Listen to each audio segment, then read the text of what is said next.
तर मित्रांनो तुम्ही म्हणताल की आता ही लाईन कशी लागली, तर मित्रांनो तुम्हाला मी सांगितलं ना की 1-1.5 किलोमीटर मित्रांनो पण लाईन लागली बाळमाच्या मंदिराची. म्हणजे बघ मित्रांनो काय मित्रांनो एवढं असं भारी वाटतं ना परिसर बाळमाच्या मंदिराच्या म्हणजे साईड पूर्ण परिसर. आणि जय महाराष्ट्र मित्रांनो मी तुमचा रोहित बाबर. तर मित्रांनो तुम्हाला मी मागच्या वेळेस म्हणजे आपल्या मागच्या व्हिडिओ मध्ये तुम्ही बघा मी बाळमाच्या मंदिरात आलतो आणि आज मित्रांनो आमच्या स्थळ मित्रांनो तुम्हाला मी सांगितलं की आपण आमच्या दिवशी पण बाळमाच्या मंदिरात जाणार आहे. आणि सध्या आता मी बाळमाच्या मंदिरापाशी आहे, तुम्ही बघताय बघा. म्हणजे मित्रांनो आज आमच्या निमित्त मित्रांनो एवढी अशी सुंदर अशी मित्रांनो भक्तांची लाईन पण लागली आहे. आणि बघा आता इथं सध्या नारळ फोडतात पब्लिक म्हणजे भक्त. आणि त्या मित्रांनो इकडे बघा तुम्ही बघू शकता लाईन लागली आहे. आणि तुम्हाला मी सांगितलं मित्रांनो की आपण आमच्या दिवशी मित्रांनो म्हणजे बाळमामध्ये येणार आहे. तर तुम्हाला मी आज दाखवतो की काय सीन येतो तुम्ही बघू शकता. हे बघा त्या मित्रांनो जो आहे ना तर हे बघा म्हणजे मित्रांनो एक वाटतं अर्धा 1 किलोमीटर पर्यंत मित्रांनो लाईन लागली भक्तांची तुम्ही बघताय बघा. आणि म्हणजे बघा की काय सुंदर असा मित्रांनो बाळमाचा परिसर आहे बघा. आहे का कसं वाटतंय बघा. आहे का म्हणजे एवढं असं भारी वाटतं ना. आणि कसं आहे वातावरण पण एकदम सुंदर असं आहे तुम्ही बघताय बघा. आणि म्हणजे मित्रांनो इथं आल्यावरती एवढं असं भारी वाटतं मला म्हणजे मन असं प्रसन्न होतं बाळमाच्या मंदिरामध्ये आल्यामध्ये. आणि बाकी एवढं मित्रांनो एवढं म्हणजे असं आणि एकदम पद्धतशीर असं मित्रांनो एकदम दर्शन मिळत आहे बघताना तुम्ही बघताय बघा. एवढं खतरनाक असं मित्रांनो पद्धतीचं दर्शन आहे. बाळूमामा दर्शन पब्लिक सगळे घेत आहे बघा बघा. आणि लांबपर्यंत मित्रांनो लाईन पण लागलेली आहे. आणि आता मित्रांनो संध्याकाळचा टाइम असल्यामुळे मित्रांनो आणि आज जरा गर्दी जास्त वाढणार आहे.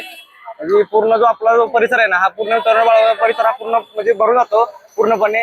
आणि मला सांगा आता तुम्ही म्हणजे आपल्या चेंबूरमध्ये चेंबूरला इथं बाळमामाचं मंदिर आहे, तर तुम्ही कधी आला असाल ना तर इथं म्हणजे अवश्य भेट द्या बाळमामाच्या मंदिरामध्ये. म्हणजे खूप असं मित्रांनो भारी आहे. आणि या साईडला दिसतंय ना त्या साईडला तर मित्रांनो तिकडं जेवणाची उत्तम अशी सोय केली तुम्ही बघताय बघा. तर आज संध्याकाळी इथं महाप्रसाद पण असतो आमच्या दिवशी म्हणजे लय भारी असा मित्रांनो कार्यक्रम असतो तुम्ही बघताय बघा. आणि काय भारी वाटते म्हणजे बाळमामाच्या मंदिरात आलं ना मला अशी शांतता मिळते कधी लक्षात ठेवा. आणि कसं आहे बाळमामाचे जरा म्हणजे भक्त म्हणजे कसं आहे लय मनापासून श्रद्धा केली नाही मित्रांनो तर बाळमामा आपली ऐकतात म्हणजे आपण काय बोलत काय राहते बरोबर आहे. आणि बाकी म्हणजे काय भारी वाटते म्हणजे बघा आता हे बघा तुम्ही बघू शकता. हे बघा कसं मित्रांनो सुंदर असं एवढं दर्शन होत आहे सगळ्या भक्तांना पण. बघा मंदिर पण मित्रांनो एवढं असं भारी बनवलेलं सजवल्या पूर्ण लाईटिंग बिटिंग केलेत तुम्ही बघताय बघा. आणि लाईन पण मित्रांनो लांबपर्यंत लागली बाळमामाच्या मंदिरासाठी म्हणजे दर्शनासाठी तुम्ही बघताय बघा.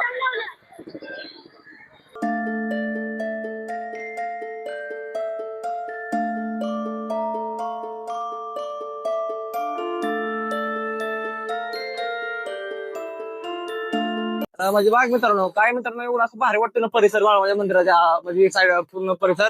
आणि पब्लिक मित्रांनो आज म्हणजे खतरनाक अशी गर्दी आहे तुम्ही बघायचं माझ्या पूर्ण पाठीमागं. आणि काय भारी वाटतंय बघा म्हणजे आज वातावरण एवढं भारी आहे. आणि प्लस मित्रांनो आमच्या पण आहे आणि आमच्या मित्रांनो भरपूर अशी गर्दी लागली बघा म्हणजे लाईन पण लागली बघा तुम्ही बघता. आणि दर्शन पण एकदम असं परफेक्ट असं होतंय सगळ्यांना बाळमामाचं तुम्ही बघताय बघा. आणि मला सांगा आता तुम्ही जर आज बाळमामाला जर म्हणजे आज आमच्या मित्रांनो एवढं भारी वाटत नाही आल्यावरती मला असं तसं नव्हतं आपलं लक्षात ठेवा काही बी. आणि कसं आहे म्हणजे आपण जरी कुठं देवाचं पाया नाही पडलं तरी बाळमामा मंदिरात तर आलं तर पाया आवश्यक पडा कारण की बाळमामा सगळ्याची म्हणजे बाळमामा सगळ्यांना ऐकतात. मी तर आता म्हणजे मला फक्त अनुभव आला की मित्रांनो बाळमामा मंदिर आलं ना तुम्ही पाया पडल्यात जाऊ नका कारण की बाळमाची भक्ती अपरंपार आहे. तर मित्रांनो तुम्ही म्हणताल की आता ही लाईन कशी लागली, तर मित्रांनो तुम्हाला मी सांगितलं ना की 1-1.5 किलोमीटर मित्रांनो आपण लाईन लागली बाळमामाच्या मंदिराची तुम्ही बघताय बघा. आणि काय मित्रांनो म्हणजे बाळमामाची म्हणजे भक्ती अपरंपार आहे बघा. एवढ्या लांबपर्यंत लाईन मित्रांनो त्यासाठी मित्रांनो तिकडे मंदिर आहे. आणि इथपर्यंत मित्रांनो लाईन लागली म्हणजे बघा. आणि कसं आहे बाळमामाची मित्रांनो भक्ती करताना म्हणजे आपण त्याला म्हणू म्हणजे कुठल्याही प्रकारचा अपेक्षा ठेवू नका बाबा आपण आता हे करणार आपल्याला बाळमामा देतील तर का असं काय नसेल मित्रांनो लक्षात ठेवा. भक्ती करताना मनापासून केली पाहिजे भक्ती. आणि बघा लाईन मित्रांनो किती लाईन पण लागली तुम्ही बघताय बघा. हे बघा ही पूर्ण लाईन आहे म्हणजे काय भारी वाटते म्हणजे बघा एवढी मित्रांनो लाईन लांब लागले आमच्या निमित्त. नक्की सांगा तुम्हाला हा व्हिडिओ कसा वाटतोय आणि नाही असं आपल्या सबस्क्राईब करून द्यावा. तर आपण भेटू पुढच्या व्हिडिओ मध्ये. तर जय महाराष्ट्र मित्रांनो चला आता.